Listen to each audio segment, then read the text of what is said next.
In the Texas Hill Country, in a quiet town outside Austin, there is a spring that has been bubbling clear, cool water up out of the earth for thousands of years.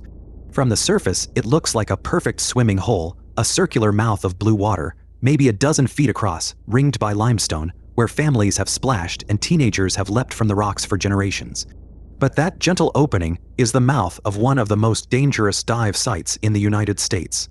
Below the surface, Jacob's Well drops down into a series of flooded chambers connected by tight, twisting restrictions, descending more than 100 feet into the dark, and it has swallowed divers whole. One of them stayed lost in that cave for more than 2 decades, his fate a mystery that haunted the town and the diving community for 21 years. This is the story of Jacob's Well, the divers it has taken, and the long, stubborn effort to bring one of them home. Let me describe what's actually beneath that innocent-looking pool, because the danger is all hidden below. Jacob's Well is an artesian spring, water under natural pressure, forcing its way up from a deep aquifer through a vertical shaft in the limestone. As you descend, the well opens into a sequence of chambers, one after another, going deeper into the rock. Between those chambers are restrictions, tight, narrow gaps where the passage chokes down, where a diver has to carefully thread through a slot in the stone to continue down. The first chamber is relatively open and inviting, but each chamber beyond it gets tighter, deeper, darker, and more dangerous. And the deepest reaches of the cave are a maze of silt and narrow passages where a wrong turn can be the last one you ever make. The water itself adds a particular cruelty. In the upper chamber, the spring's flow keeps things relatively clear. But the floors of the deeper chambers are covered in a fine, deep layer of silt and gravel, and the lower you go, the worse it gets. There's a section that divers have described with real dread, a false floor of loose gravel that can shift and pour down, and silt so fine that a single careless movement turns the water to opaque mud, erasing all visibility in an instant. Deep in Jacob's Well, a diver who stirs up the bottom can find themselves blind in a tight chamber, with the exit a narrow restriction they now have to find by feel, and that is exactly the scenario that has killed people here. Over the years, Jacob's Well has claimed multiple divers. The exact count is debated, but it's known to be among the deadliest dive sites in Texas, and the deaths follow a grimly familiar pattern: experienced or semi-experienced divers, drawn by the challenge and the beauty, pushing deeper into the chambers than they should, getting disoriented in the silt, becoming trapped or lost in the restrictions, and running out of air in the dark. The well doesn't need to do anything dramatic. It just has to let a diver go a little too deep, stir up a little too much silt, and take a little too long finding the way back, and its finite air supply does the rest. The story that gave Jacob's Well its darkest legend involves a diver who went down into those chambers and did not come back up, and then, for an agonizingly long time, could not be found. Search divers went down after him, into the same deadly restrictions and silt-filled chambers, risking their own lives to recover his body. And the well, which had taken him so easily, refused to give him back. The deeper chambers, the shifting gravel, the blinding silt, the tight passages, all the things that had killed him now stood between the recovery teams and his remains. To search for him was to enter the exact trap that had ended his life, and the danger of that search is itself part of the legend of Jacob's Well, because the cave has nearly killed rescuers too. Year after year, the diver remained lost in the cave. Think about what that does to a community and a family. Everyone knew, roughly, that he was down there somewhere in the deep chambers. But the well guarded him. The conditions that made the recovery so dangerous meant that attempt after attempt either failed or was deemed too risky to make.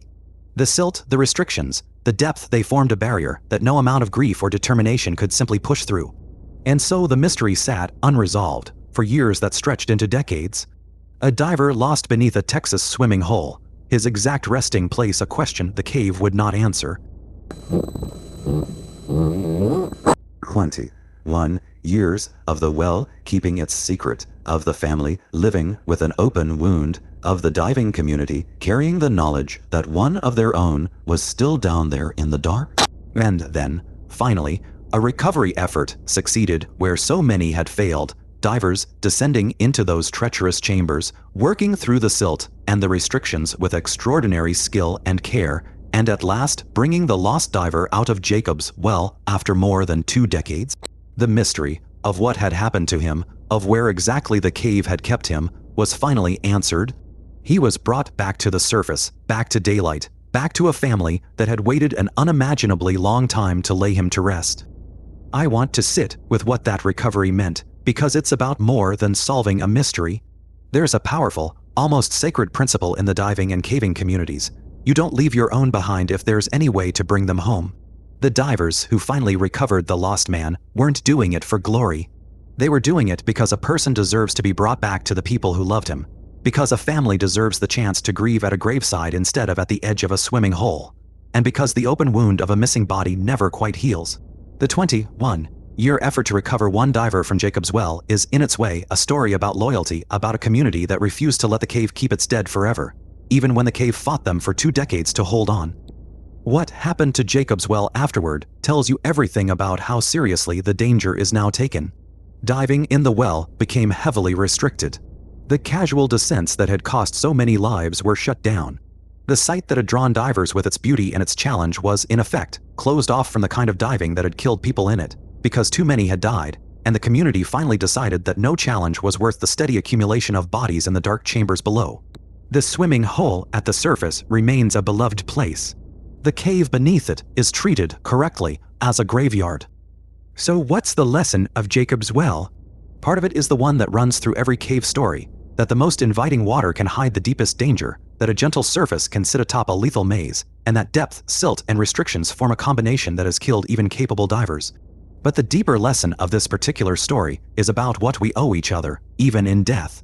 The 21-year mystery wasn't really solved by technology or luck. It was solved by people who refused to give up, who kept coming back to a cave that had killed before and would gladly kill again, because somewhere in its dark chambers was a person who needed to come home. That kind of stubborn, dangerous loyalty is its own form of love, and it's the part of this story that I think deserves to be remembered most. The well is still there, still bubbling clear water up out of the Texas ground, still beautiful, still deceptively gentle at the surface. For generations, children swam in the upper pool on hot summer days, until drought and falling spring flow closed the swimming to visitors.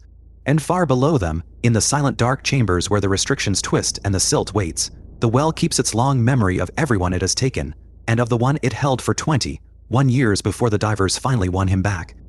Let me take you deeper into the structure of the well itself, because understanding it explains exactly why it kills.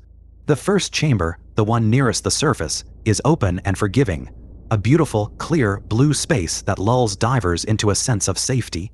But to go further, you have to pass through a restriction into the second chamber, and then another into the third, and each transition takes you deeper, tighter, and further from the light. The deepest reaches involve a notorious section where the floor is a false bottom of loose gravel and silt that can give way and pour down, and where the visibility can vanish to nothing in an instant.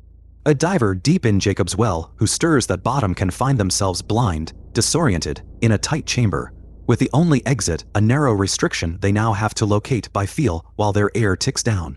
It is a near perfect trap, and it has sprung on capable divers again and again.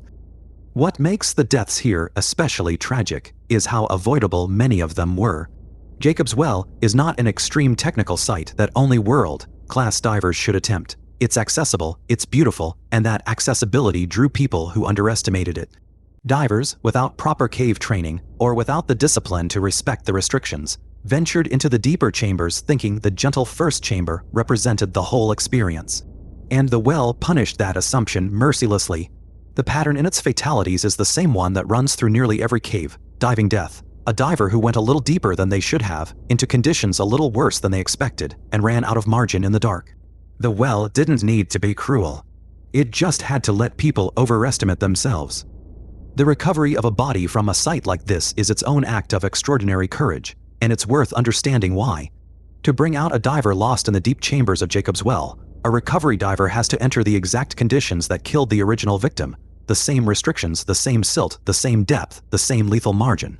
They do it knowing the site has already proven it can kill.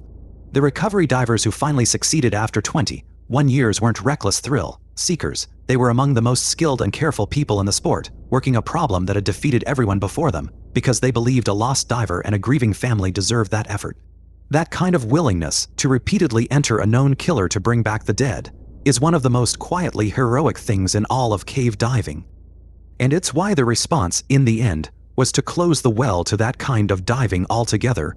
After too many deaths, the recognition finally settled in that no challenge, no beauty, No rite of passage was worth the steady accumulation of bodies in the dark chambers below. The surface pool remains a beloved swimming spot, but the cave beneath it is now treated with the gravity it always deserved, as a place that has earned, through blood, the right to be left alone. I want to know what you think about the price of recovery. Divers risk their lives again and again over 21 years to bring one body out of a cave that had already proven it could kill. Is it worth it, risking the living to recover the dead? Or is there a point where a lost diver should be left to rest where the cave took them? There's no easy answer, and I'd genuinely like to hear yours in the comments. If this story moved you, hit like so it reaches more people, and subscribe before you go, because next time, I'm telling you about a diver who turned back to retrieve a single GoPro camera, and how that one small decision cost her everything.